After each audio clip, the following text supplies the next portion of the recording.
Now, let's proceed sa letter B. So, what is the 75th percentile? So, dito naman, we're talking about the percentile. At ang formula natin doon ay we have P, 70, or P sub K. Tigilang natin yung kanina. We have K times N plus 1 over 100.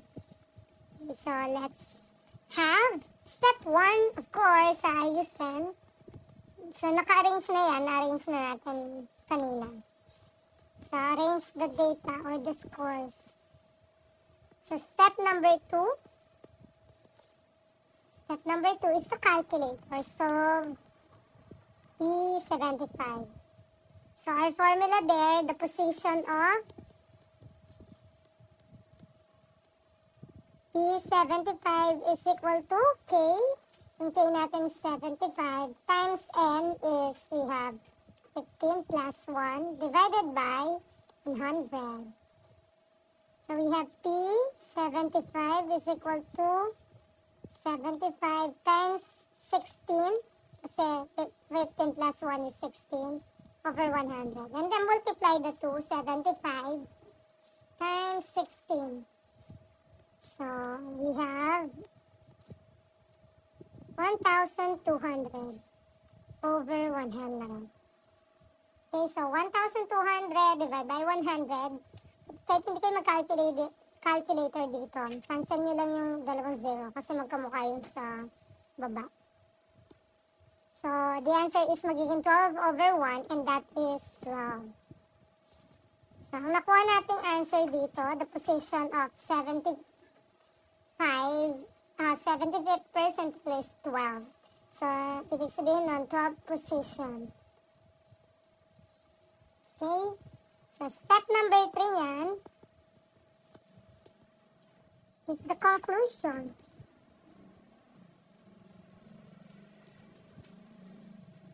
Okay, so ano yung number on the 12th position? So, yung number na nasa 12th position is this one.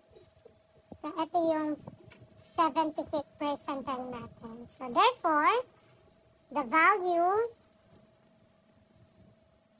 of 75th percentile is not 12, ha? So, ano yung number na nandun sa 12th position? And that is 46. So, that's the answer. Now, we will just continue. Same pa rin yung given natin. But the question will be, what is the fourth decile? So, ang hinahanap naman natin dito is the fourth decile. Okay? So, step 1 is we need to arrange the data. So, nakaayos na yung dun sa unang data natin. Okay? So, step 2 nyan, what are we going to do is to solve step 2. Solve the fourth decile or D sub 4. So, we have the position of D sub 4 is equal to K would be 4 times 15 and natin is 15 kasi 15 yung data plus 1 over 10. So, of course, this is D sub 4 is equal to 4 times 16 over 10. So, D sub 4 is, so 4 times 16, the answer will be 64 over 10. Right? So, ngayon, divide natin yan. Pag mag-divide kayo, D sub 4 is equal to 6.4. Okay? So, ngayon, since the answer here, the position is nasa 6.4, that means hindi pa yun yung final answer natin kasi hindi natin malolocate ang 6.4 position here. Right? Hindi natin alam alin sa mga to.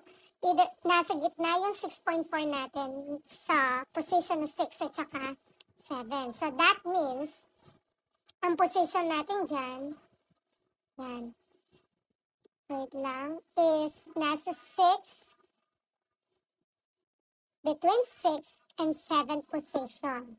So, sagot natin, the value of D sub 4 is in between 6 and 4th and 7th position. So, isinaw natin, nasa 7th position or 6th position, yung value ng D sub 4 natin. Okay?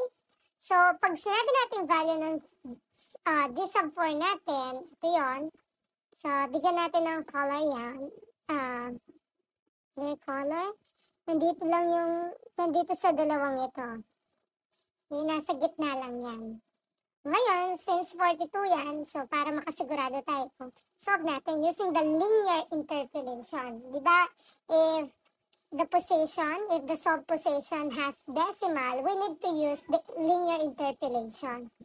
So, ngayon yan, ito yung lower value natin and this is the higher value. Okay? Though alam naman natin na equal yan. Pero let's say, kung hindi sila equal, lower value yung nasa left, higher value yung nasa right. Kasi nga naka-arrange yung mga data natin into ascending order. Okay?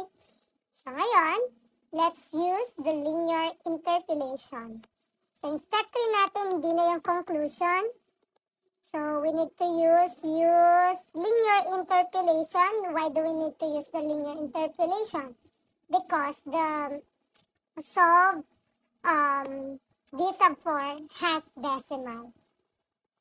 So the formula for that is the value of the quantile, and ang quantile na ginamit natin is D sub 4 is equal to lower value plus the decimal times higher value minus lower value. Okay? So, value of the quantile, which is D sub 4, is equal to the lower value, yung nakuha natin kanina, is 42. 42 din ang higher. So, 42 plus, yung D natin is the decimal part. So, yun, the decimal part, yung nakuha natin.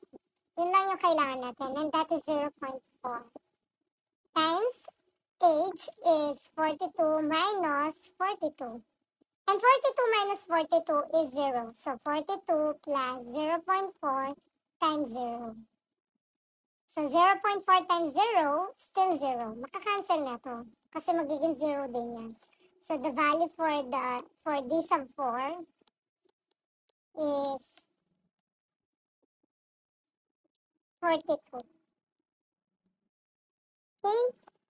So, ano nangyari yun na 42 pa rin yung answer? Mangyayari lang yan kapag the lower and the higher value na nakuha mo are the same.